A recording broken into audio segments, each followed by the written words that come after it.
நாடு முழுக்க பல்வேறு குற்ற சம்பவங்கள் நடந்துட்டே தான் இருக்கு. காவல்துறையினரும் விசாரிச்சுட்டு தான் இருக்காங்க. அது மாதிரியான குற்றங்களின் தொகுப்பு தான் நிகழ்தகவு.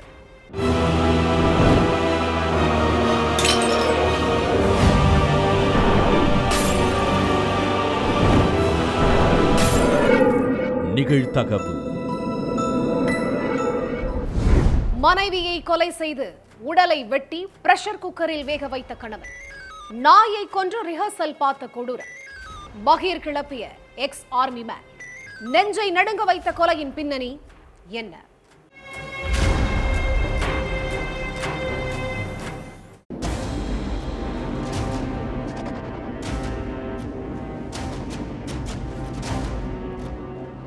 கல்யாணம் ஆனதுல இருந்தே தினமும் தன்னோட அப்பா அம்மாவுக்கு ஃபோன் பண்ணி பேசாம தூங்க மாட்டாங்க மாதவி.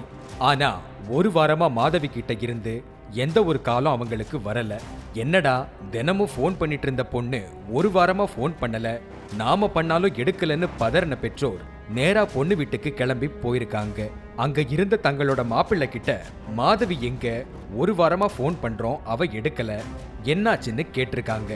மாதவி எங்க போனான்னு தெரியல, நானும் ஒரு வாரமா தேடிட்டு இருக்கேன்னு சொல்லியிருக்கான் மாதவியோட கணவன் குருமூர்த்தி. அதை கேட்டு பதறின பெற்றோர், மாதவி காணாம போய் ஒரு வாரம் ஆகுதா, ஏன் எங்க கிட்ட சொல்லலன்னு கேட்டிருக்காங்க. நீங்களே உடம்பு முடியாம இருக்கீங்க, இந்த நேரத்துல மாதவியை காணோன்னு சொன்னா நீங்க பதட்டமாயிடுவீங்கன்னு தான் உங்ககிட்ட அதை பத்தி சொல்லலன்னு சொல்லியிருக்கான் குருமூர்த்தி. ஒரு வாரமா சோறு தண்ணி இல்லாம மாதவியை தேடி அலைஞ்சிட்டு இருக்கேன், அவ எங்கேயுமே கிடைக்கலன்னு சொல்லி தேம்பி தேம்பி அழுதிருக்கான் கணவன் குருமூர்த்தி. அதுக்கப்புறம் மாதவியோட பெற்றோர் என் பொண்ணு காணாம போய் ஒரு வாரத்துக்கு மேல ஆகுதுன்னு போலீஸ்ல புகார் கொடுத்திருக்காங்க.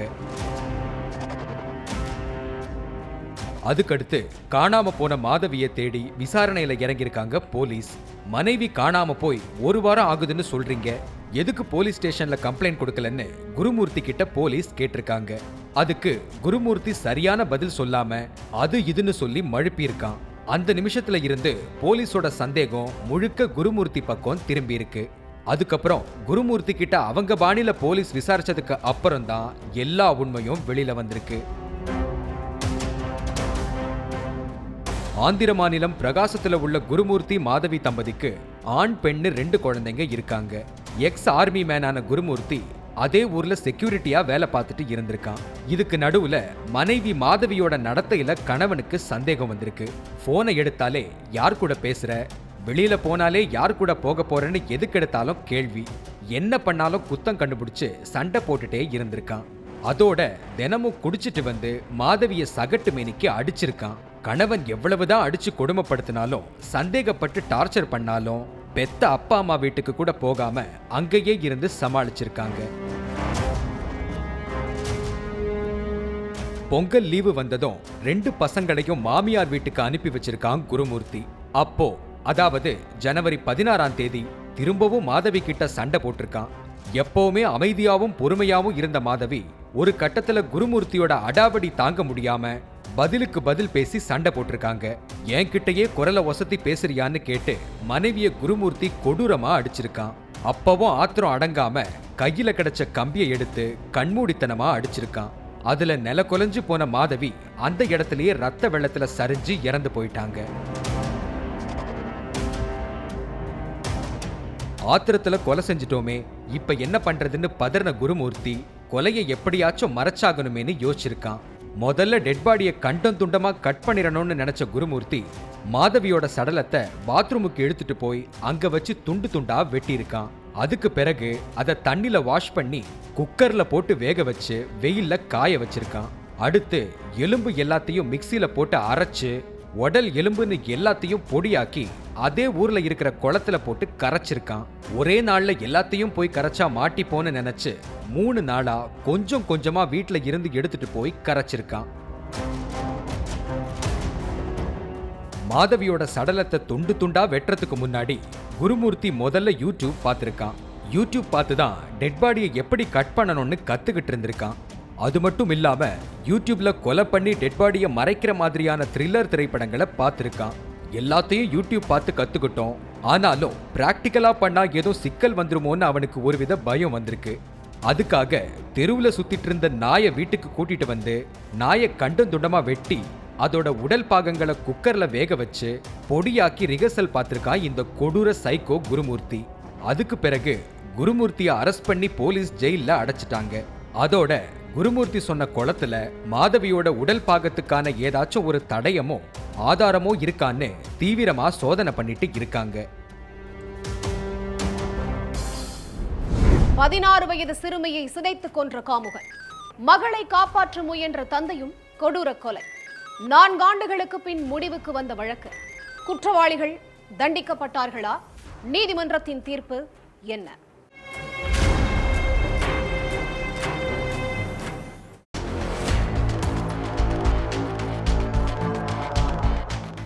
காலையில வேலைக்கு போயிட்டு நைட்டு பொழுது சாஞ்சதுக்கு அப்புறமா வீட்டுக்கு வந்திருக்காரு ஒரு இளைஞர். வீட்டுல வந்து பார்த்தா அப்பா, 16 வயசுல உள்ள தங்கச்சி, 4 வயசுல உள்ள பொண்ணுன்னு 3 பேரையுமே காணோம். அந்த இளைஞரோட மனைவியும் வேலைக்கு போயிட்டு லேட்டா தான் வந்திருக்காங்க. அதனால அவங்களுக்கும் காணாம போன 3 பேரை பத்தி எதுவும் தெரியல. கணவன் மனைவி 2 பேரும் பல இடங்கள்ல தேடியும் காணாம போனவங்க பத்தி எந்த தகவலுமே கிடைக்கல. மறுநாள் விடிஞ்சதும் நேரா போலீஸ் ஸ்டேஷனுக்கு போய் கம்ப்ளைண்ட் கொடுத்திருக்காங்க. அடுத்து அக்கம் பக்கத்துல உள்ளவங்க கிட்ட போலீஸ் விசாரிச்சிருக்காங்க. அப்போ சிறுமியோட அப்பா வேலை செஞ்சுட்டு இருந்த தோட்டத்தோட முதலாளி மேலதான் சந்தேகமா இருக்குன்னு நிறைய பேர் சொல்லியிருக்காங்க. உடனே போலீஸ் அவரை தூக்கிட்டு போய் விசாரிச்சதுலதான் எல்லா உண்மையும் தெரிய வந்திருக்கு. சத்தீஸ்கர் கோர்பா பக்கத்துல இருக்கிற கதுபரோடா அப்படிங்கிற கிராமத்துல பழங்குடியினத்தை சேர்ந்த ஒருத்தர் அங்க உள்ள ஒரு தோட்டத்துல வேலை செஞ்சுட்டு இருந்திருக்காரு. அந்த தோட்டத்தோட ஓனர் சாந்தாராம் மஜ்வாருக்கு ஏற்கனவே கல்யாணமாகி குடும்பம் இருக்கு. ஆனா தன்னோட தோட்டத்துல வேலை செய்யறவரோட 16 வயசு பொண்ணை 2ஆவதா கல்யாணம் பண்ணிக்க ஆசைப்பட்டிருக்காரு. இது சம்பந்தமா பேசினப்போ அதுக்கு அந்த சிறுமியும் சரி அவங்க குடும்பமும் சரி யாருமே ஒத்துக்கல. இதனால கடுப்பான சாந்தாராம் எப்படியாச்சும் அந்த சிறுமியை அடைஞ்சே தீரணும்னு கங்கணம் கட்டிட்டு அலைஞ்சிருக்கான். ஒரு நாள் அந்த சிறுமி தனியா நடந்து போயிட்டு இருக்கும்போது நானே உன்னை வீட்டுல இறக்கி விட்டுடுறேன்னு சொல்லி 2 வீலர்ல கூட்டிட்டு போயிருக்கான் சாந்தாராம். அப்படியே யாரும் இல்லாத இடத்துக்கு கூட்டிட்டு போய் அந்த சிறுமியை சீரழிக்க பார்த்திருக்கான். இதுக்கு நடுவுல சிறுமியை தேடிட்டு அவங்க அப்பா போய் பார்த்தப்போ சிறுமியோட அலறல் சத்தத்தை கேட்டு அங்க போயிருக்காரு. அவர் கூட தன்னோட 4 வயசு பேத்தியும் இருந்திருக்காங்க. அப்போ சாந்தாராம் தன்னோட கூட்டாளிங்க சிலரோட சேர்ந்து சிறுமியை பாலியல் வன்கொடுமை செய்ய முற்பட்டிருக்கான். தன்னோட கண்ணெதிரிலேயே மகளை சீரழிக்க பார்த்தவங்களை கண்டம் துண்டமா வெட்டி கொல்ற அளவுக்கு அவருக்கு கோபம் வந்திருக்கு. ஆனா சாந்தாராம் கூட்டாளிங்களோட இருந்ததால பாவம் அந்த மனுஷனால தன்னோட பிள்ளைய காப்பாற்ற முடியல. பெத்த தந்தையோட கண்ணுக்கு முன்னாடியே அந்த காமுகன்கள் 16 வயசு சிறுமியை சீரழிச்சிருக்காங்க. சாந்தாராமும் அவன் கூட இருந்த அப்துல் ஜாபரும் சேர்ந்து மாறி மாறி அந்த சிறுமியை கூட்டு பாலியல் வன்கொடுமை செஞ்சிருக்காங்க. கூட இருந்த 4 பேரும் அதுக்கு சப்போர்ட் பண்ணியிருந்திருக்கானுங்க. தங்களோட பாலியல் இச்சை தீர்ந்ததுக்கு அப்புறம் சிறுமியை கல்லாலேயே அடிச்சு கொடூரமா கொலை பண்ணிருக்காங்க அந்த காட்டு மிராண்டி கூட்டம். அடுத்து சிறுமியோட அப்பாவையும் அவர் கூட இருந்த 4 வயசு பேத்தியையும் கல்லாலையும் கம்பாலையும் அடிச்சே கொண்டிருக்காங்க. அதுக்கு பிறகுதான் 3 பேரோட டெட் பாடியையும் காட்டுக்குள்ள வீசிட்டு தப்பிச்சு போயிருக்காங்க. 2021 நடந்த இந்த கொடூர சம்பவம் தொடர்பான கேஸ் கோர்பாவில் உள்ள சிறப்பு விரைவு நீதிமன்றத்தில் நடந்துட்டு வந்துச்சு. வழக்க விசாரிச்ச நீதிபதி மம்தா போஜ்வானி சாந்தாராம் மஜ்வார், அப்துல் ஜாபர், அனில்குமார் சாரதி, பர்தேஷிராம், ஆனந்த்ராம் பனிகான்னு 5 பேரையும் குற்றவாளியா அறிவிச்சு அவங்களுக்கு தூக்கு தண்டனை விதிச்சிருக்காங்க. இன்னொரு குற்றவாளியான உமாசங்கர் யாதவுக்கு ஆயுள் தண்டனை விதிக்கப்பட்டிருக்கு. குடும்பத்துடன் சேர்ந்து நண்பனையே கொன்ற இளைஞர் தப்பித்து ஓடிய போது தடுக்கி விழுந்து மாவுக்கட்டு. வாலிய சிநேகிதனையே போட்டு தள்ளியது ஏன்? ஒரு குடும்பமே பொங்கி எழுந்ததற்கு காரணம் என்ன?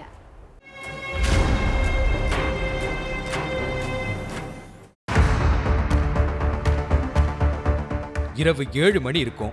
எல்லாரும் தெருவுல நடந்து போயிட்டு இருந்துட்டு இருந்தாங்க. அப்ப ஒரு வீட்ல இருந்து ஐயோ காப்பாத்துங்கன்னு பயங்கரமான ஒரு அலறல் சத்தம் கேட்டிருக்கு.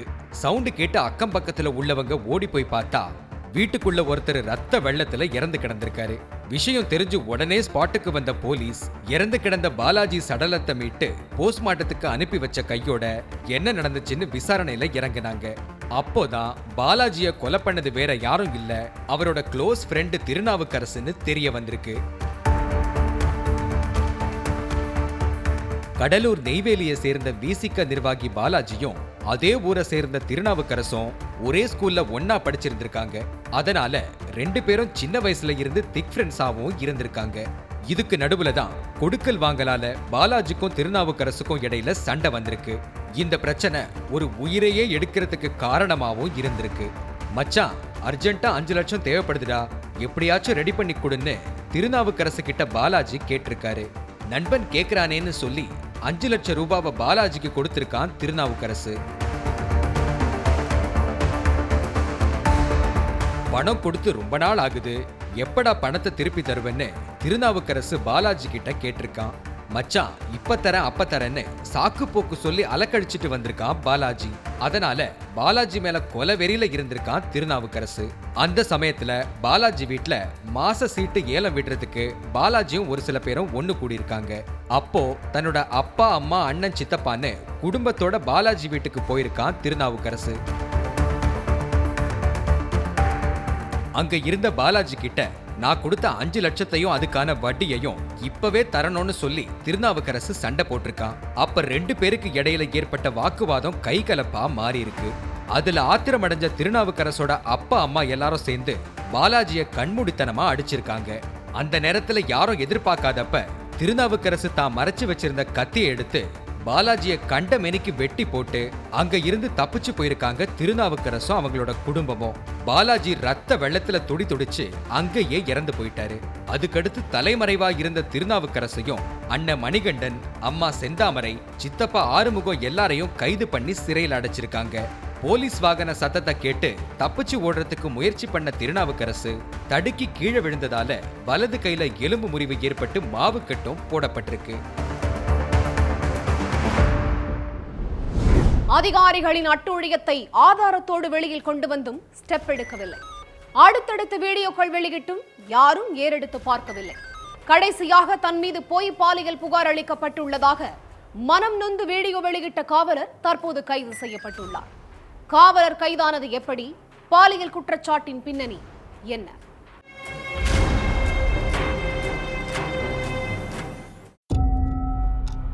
நாகர்கோவில் கிரைம் ஸ்பெஷல் டீம்ல இருந்து 2021 தென்காசிக்கு பணிமாறுதல்ல வந்த காவலர் சைலஸ் எந்த சட்டவிரோத செயல்களுக்குமே உடந்தையா இருக்காம தப்புனா தப்புதான்னு காவல்துறை உயர் அதிகாரிகள் கிட்டயே முறைச்சுக்கிட்டு இருந்திருக்காரு.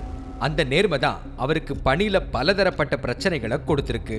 தொடர்ந்து நைட் டியூட்டி, சஸ்பெண்ட் அதிகாரிகள் தரப்புல இருந்து கொடைச்சல் வந்திருக்கு. ஆனாலும் அசராத சைலஸ் ஆதாரத்தோட அடுத்தடுத்து வீடியோக்களை வெளியிட்டாரு. சிவகிரி இன்ஸ்பெக்டர் சண்முகலட்சுமி தயவால லாட்டரி சீட்டு விற்பனை, மணல் கொள்ளைன்னு பகிரங்கமா நடக்கிறதா சொல்லியிருந்த சைலஸ் காவல்துறை அதிகாரிகளே மான் வேட்டையாடுறாங்கன்னு வீடியோ வெளியிட்டு இருந்தாரு. மான் வேட்டையாடின நபர்களை நிறைய பேர் தப்பிக்க வச்சுருக்காங்க. தப்பிக்க வச்சதில் உள்ள அதுக்கு பிறகு தப்பிக்க வச்சவங்களை காப்பாற்றிருக்காரு. அதுக்காக நிறைய தொகை, லட்சக்கணக்கான தொகையை மாற்றிருக்காங்க. அதனுடைய ஒரிஜினல் மெமரி கார்டு இன்றைக்கி என்கிட்ட தான் இருக்குது. இது இடையில கொஞ்சம் மிஸ் ஆகி எனக்கு கொஞ்சம் நிறைய விதத்தில் எனக்கு உயிருக்கு பயமான நிறைய விஷயங்கள் பண்ணனாலும் உயரதிகாரிக்கு தகவல் தெரிவிச்சாலும் அதை கண்டுக்காம விட்டாங்க. திருநெல்வேலியில் போய் மான் வேட்டையாடி இருக்குன்னு ஒரு குரூப் வச்சுருக்காங்க. இது சார்ந்த போலீஸ் குரூப்புகள் எல்லாமே அவர் இப்போ தற்போது இன்ஸ்பெக்டராக ஒரு விங்கில் இருக்கார். இது வீட்டில் துப்பாக்கிலாம் வச்சுருக்காங்க. இவங்களுடைய தவறுகள்லாம் நான் எடுத்து சொல்லிட்டேன் அப்படிங்கிறனால, ஆதாரப்பூர்வமாக எடுத்துட்டேன் அப்படிங்கிறனால இவங்க இன்றைக்கி வரைக்கும் இதெல்லாம் உரிச்சு சமைச்சு எல்லா வீடியோ இருக்குது. வேட்டைக்கு போனவங்க வீடியோ இருக்குது. எல்லாம் நிறைய வீடியோகள் எல்லாம் தெளிவாக இருக்குது. எனக்கு எங்கெல்லாம் போய் சாப்பிட்டாங்க, எங்கெல்லாம் போய் அடித்து சாப்பிட்டாங்க, எங்கெல்லாம் போய் மான் அடித்தாங்கன்னு சொல்லி எல்லா வீடியோவும் இருக்குது. இது இன்னைக்கு வரைக்கும் இவங்களை தப்பிக்க வச்சுட்டு இருக்காங்க. இப்படி அதிகாரிகளோட களவாணித்தனத்தை எவிடன்ஸோட சிடியில பதிவு பண்ணி டிஜிபி அலுவலகம், விஜிலன்ஸ் அதிகாரிகள், உள்துறை செயலாளர் எல்லார்கிட்டையும் பெட்டிஷன் கொடுத்துமே எந்த நடவடிக்கையும் இல்லைன்னு சொன்ன சைலஸ் அதுக்காக சிவகிரி ஸ்டேஷன்ல இருந்து ஊத்துமலைக்கு மாத்தினதுதான் மிச்சம்னு தன்னோட மனக்குமுறல கொட்டி இருந்தாரு. அட்டூழியம் பண்ற அதிகாரிகளுக்கு ஒரு சட்டம், நேர்மையா இருக்கிற கடைநிலை ஊழியர்களுக்கு ஒரு சட்டமா? பவர்ல இருக்கிறோம் அப்படிங்கிறதுக்காக அதிகாரிகள் எந்த தப்பு வேணாலும் பண்ணலாமா? நேர்மையா இருந்தா உடனே டிரான்ஸ்பர் தானா? களவாணித்தனத்தை எதிர்த்து கேள்வி கேட்டா ஆள வச்சு தீத்து கட்ட திட்டம் தீட்டுறதான்னு அடுக்கடுக்கா கேள்வி கேட்டிருந்த சைலஸ் எனக்கு வேலையே வேண்டாம், பணியில இருந்து விடுவிச்சிருங்கன்னு கொந்தளிச்சிருந்தாரு. அடிமட்டத்தில் உள்ள காவலர்களை வந்து மிகவும் கொடுமைப்படுத்துவதில் உள்ள வச்சு ரொம்ப பண்ணுறாங்க. இதற்காகவே நான் பல தண்டனைகள் பெற்றிருக்கேன். அதனால் இந்த டிபார்ட்மெண்ட்டில் எனக்கு வந்து உண்மையாட்டு இருந்து பணி செய்ய முடியலங்கிறதுக்காக எனக்கு வந்து நான் வந்து என் பணியை விட்டு வெளியேறும்படி நான் மிக்க பணியுடன் கேட்டுக்கொள்கிறேன். இந்த கொந்தளிப்பு வீடியோவை சைலஸ் வெளியிட்டு 2 வாரம் தான் இருக்கும். அதுக்குள்ள அவர் மேல ஒரு பெண் பாலியல் புகார் கொடுத்திருக்கிறதாவும் அது சம்பந்தமா சைலஸை கைது பண்ணி போலீசார் விசாரணை நடத்திட்டு இருக்கிறதாவும் தகவல் வெளியாகி இருக்கு. சிவகிரி போலீஸ் ஸ்டேஷன்ல பணியில இருக்கிறப்பதான் சைலஸ் அந்த பொண்ணுக்கு பாலியல் தொந்தரவு கொடுத்ததாவும் புகார்ல சொல்லப்பட்டிருக்கு. எந்த வழியிலையும் என்ன கண்ட்ரோல் பண்ண முடியல, அதனால அதிகாரிகள் கடைசியா கையில எடுத்திருக்கிறது தான் தன் மேல போய் பாலியல் புகார் கைதுன்னு முன்னாலேயே வீடியோ வெளியிட்டிருக்காரு சைலஸ். இப்போ நான் போட்டதுக்காக ஏற்கனவே என்னை வந்து நிறைய கிரியேட் பண்ணிட்டாங்க. ஏற்கனவே வந்து பண்ணி நான் வந்து ஏற்கனவே சொன்னதுக்காக வந்து ஒரு பெண்ணை வச்சு அடுத்து வந்து என்ன மாதிரி புட்டப் கதை போடி பண்ணணும்னு ரெடி பண்ணுறாங்க. ஆனால் முழுமையான எந்த ஒரு இது இல்லாமல் அதிகாரிகளே புட்டப் பண்ணி ரெடி பண்ணுறாங்க. கண்ணுக்கு முன்னாடி நடக்கிற குற்றங்களை தடுக்கிறது தான் போலீஸோட வேலை. ஆனா அதுதான் எனக்கு பிரதான பிரச்சனையேன்னு புலம்பி இருக்கிற சைலஸ் என்ன தீத்துக்கட்ட கங்கணம் கட்டி வேலைக்கு ஆகாததால ஒரு பொண்ணை வச்சு பாலியல் புகார் கொடுத்திருக்கிறதாவும் அந்த பொண்ணை யாருன்னே தனக்கு தெரியாதுன்னு சொல்லியிருந்தாரு. அதிகாரிகளை பத்தி ஆதாரத்தோட நீ வெளியே சொல்லிட்டு இருக்க, உன்னை விடமாட்டாங்க, நீ நல்லவன்னு சட்டத்துக்கு முன்னால நிரூபிக்கிறதுக்கே நாளாயிரும், அதுக்குள்ள உன் வாழ்க்கையே போயிடும்னு ஏற்கனவே தனக்கு மிரட்டல் வந்ததா சொன்ன சைலஸ் பணிஞ்சும் குனிஞ்சும் கும்பிடு போடுறவங்க தான் காவல்துறையில வேலை செய்யலான்னு அநியாயத்தை அதிகாரிகளோட கூட இருந்து ரசிச்சுட்டு போறவன் தான் பிழைக்க முடியும்னு சொல்லியிருந்தாரு. என்னால் இந்த பணியில் வந்து முழு மனதோட இந்த தவறான குற்றவாளிகள் இருக்கக்கூடிய அதிகாரிகள் இருக்கிற மத்தியில் வந்து என்னால் வேலை செய்ய முடியல. அதனால் எனக்கு பணி நீக்க அதிகாரத்தை தந்து உதவும்படி கேட்டுக்கொள்ள என்னால் முடியலை. என்னால் நேர்மையாக பணி செய்ய முடியலை. நேர்மையாக பணி செய்யவங்களை இருக்க விட மாட்டேங்கிறாங்க. வேலை செய்கிறவங்க உண்மையாக வேலை செய்கிறவங்கள வந்து தொந்தரவு பண்ணாதுங்க. இல்லை அவங்க வந்து நம்ம பொய் கேஸ் போட்டு பொய் வழக்கு போட்டு பொய்யான கம்ப்ளைண்ட் கொடுத்து டார்ச்சர் பண்ண பார்க்காதுங்க. இது வரைக்கும் நான் பேசுனது எல்லாமே பொய்னு சொல்லி சத்தம் காட்டாம வாபஸ் வாங்கிட்டு ஓடிறேன்னு நிறைய மிரட்டல் வந்துச்சுன்னு சொன்ன சைலஸ் வெள்ளக்காரன் எப்படி நம்மள ஒரு காலத்துல அடிமையா வச்சு ஆட்சி பண்ணினானோ அதேதான் காவல்துறையில இப்போ நடக்குதுன்னு சொல்லியிருக்காரு. சட்டத்தையே தங்களோட இஷ்டத்துக்கு வளைச்சு வச்சு தப்பு செஞ்ச உயர் அதிகாரிகள் எல்லாரும் கெத்தா இருக்காங்க. ஆனா தப்ப தட்டி கேட்ட எனக்கு தான் சுத்தி கொடைச்சல் கொடுக்கறாங்கன்னு சொன்ன சைலஸ் கோடி கோடியா பதுக்குன அதிகாரிகளுக்கு வெறும் டிரான்ஸ்பர் மட்டும்தான், மத்தவங்களை கைது பண்ற மாதிரி அந்த உயர் அதிகாரிகளையும் கைது பண்ண கூடாதானோ கேள்வி கேட்டிருந்தாரு. ஏன்னா அங்கே தேவை வந்து நியாயமானவங்க கிடையாது. பணிஞ்சும் குனிஞ்சும் அந்த குற்றத்தை வந்து வெளியே தெரியாமல் ரசிச்சுட்டு போகிறவங்க மட்டும் தான் அங்கே தேவைப்படுது. அங்கே பொதுமக்கள் நல்லது செய்ய அங்கே தேவை கிடையாது. நல்ல சேவை ஒன்றெல்லாம் அங்கே ஏற்றுக்க மாட்டாங்க. நீ இந்த டிபார்ட்மெண்ட் தேவையே கிடையாது. உன்னை வந்து ஏதாவது ஒரு வழியில் உன்னை வச்சு செஞ்சுருவாங்க. நீ வந்து ஒழுங்காக சொன்னதெல்லாம் வந்து பொய் அப்படின்னு சொல்லி வாபஸ் வாங்கிட்டு போயிடப்பாரு அப்படின்னு சொல்லி நிறைய மிரட்டல் வந்துட்டு. ஒரு குற்றவாளியோட மனைவி கிட்ட தன்னோட இஷ்டப்படி இருக்கலன்னா பொய் கேஸ் போட்டு உன்னையும் உள்ள தள்ளிடுவேன்னு மிரட்டி வீடியோ கால்ல ஆபாசமா பேசி அசிங்கமா நடந்துகிட்ட இன்ஸ்பெக்டர் சாம்சன் ஜெபதாஸ் மேல ஆதாரம் இருந்துமே இதுவரைக்கும் எந்த நடவடிக்கையுமே எடுக்கலன்னு சொன்ன சைலஸ் அதுவும் காக்கி சட்டையை போட்டுக்கிட்டு அந்த அசிங்க வேலையை பண்ணினதாவும் சொல்லியிருக்காரு. அதே மாதிரி சாம்சன் ஜெபதாஸ் இப்ப வரைக்கும் மான் வேட்டையாடிட்டு தான் இருக்கிறதா சொன்ன சைலஸ் எத்தனை மிரட்டல் வந்தாலும் என்னோட நியாயத்தை நான் விட்டு கொடுக்க மாட்டேன், அப்படி நேர்மையா விட்டு கொடுத்து தான் பணியில இருக்கணும் அப்படின்னா அந்த பணியே வேண்டான்னு சொல்லியிருக்காரு. இந்த வீடியோ வெளியிட்ட அடுத்த நாளே சைலஸை கைது பண்ணி சிறையில் அடைச்சிருக்காங்க காவல்துறையினர்.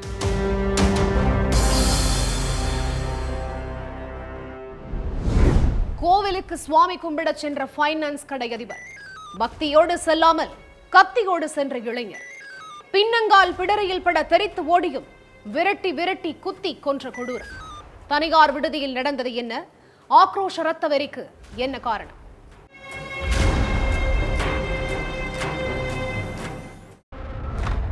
லாட்ஜில் தங்கியிருந்தவங்க ஹோட்டல்ல சாப்பிட்டுட்டு இருந்தவங்க எல்லாத்துக்கும் திடீர்னு ஒரு பயங்கர சத்தம் கேட்டிருக்கு.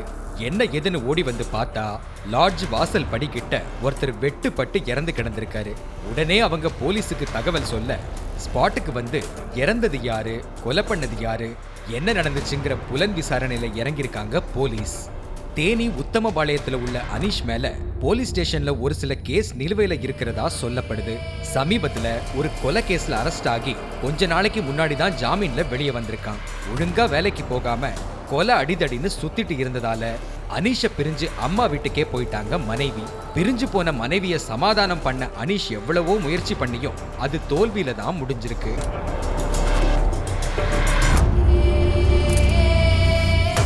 இதுக்கு இடையில தன்னை விட்டு பிரிஞ்சு வாழ்ந்துட்டு இருக்கிற மனைவி ஃபைனான்சியர் ஒருத்தர் கூட பழகிட்டு இருக்கிறதா அனீஷ் காதுக்கு தகவல் வந்திருக்கு.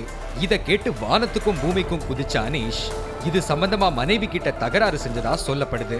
அது மட்டும் இல்ல, தன்னோட மனைவி கூட பழகிட்டு இருந்த ஃபைனான்சியர் பிரசாத் கிட்ட நேரா போய் இனிமே என் மனைவி கிட்ட பேசக்கூடாது பழகக்கூடாதுன்னு சொல்லி அனீஷ் சண்டை போட்டிருக்கான். ஆனா அதுக்கப்புறம் பிரசாத் தொடர்ந்து அனீஷோட மனைவி கிட்ட பேசி பழகிட்டு இருந்ததா சொல்லப்படுது. பலமுறை சொல்லியும் அடங்காத பிரசாத் இனிமேல் உயிரோடவே இருக்கக்கூடாதுன்னு முடிவு பண்ணிருக்கான் அனீஷ். திருச்செந்தூர் முருகன் கோயிலுக்கு மாலை போட்டிருந்த பிரசாத் உத்தமபாளையம் கோர்ட் பக்கத்துல இருக்கிற முனீஸ்வரன் கோயிலுக்கு சாமி கும்பிட போயிருக்காரு. அவரை ஃபாலோ பண்ணிக்கிட்டே போன அனீஷ் பிரசாத் டூ வீலரை நிப்பாட்டிட்டு வண்டியில இருந்து இறங்கின உடனே படக்குன்னு பாஞ்சு கத்தியால குத்தி இருக்கான். உடம்புல ஒரு குத்து வாங்கினாலும் எப்படியாச்சும் தப்பிச்சிடணும்னு நினைச்சு உயிரை கையில பிடிச்சுக்கிட்டு தலை தெறிக்க ஓடி இருக்காரு பிரசாத். முனீஸ்வரன் கோயிலை தாண்டி பிரைவேட் லாட்ஜ் ஒன்று இருக்கு. வேகத்திலையும் அவசரத்திலையும் பிரசாத் நேரா அந்த லாட்ஜுக்குள்ள ஓடி இருக்காரு. கண்ணுல ஆத்திரத்தோடையும் கையில கத்தியோடையும் விடாம விரட்டிட்டு போன அனீஷ் லாட்ஜ் வாசல் படிக்கிட்ட வச்சு பிரசாத சரமாரியா வெட்டிட்டு விரல் சொடுக்கிற நேரத்துல அங்க இருந்து தப்பிச்சு ஓடி இருக்கான்.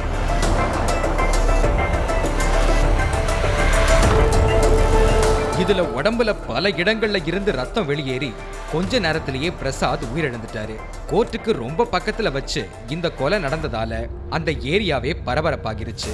இந்த கொலையில வேற யாராச்சும் சம்பந்தப்பட்டிருக்காங்களாங்கிறது தலைமறைவா இருக்கிற அனீஷை பிடிச்சாதான் தெரியும்னு சொல்லியிருக்காங்க காவல்துறையினர். ஒவ்வொரு குற்றங்களின் முடிவும் சட்டத்தின் கையில். விசாரணை தொடரும். பார்க்கலாம் அடுத்த நிகழ்தகவில்.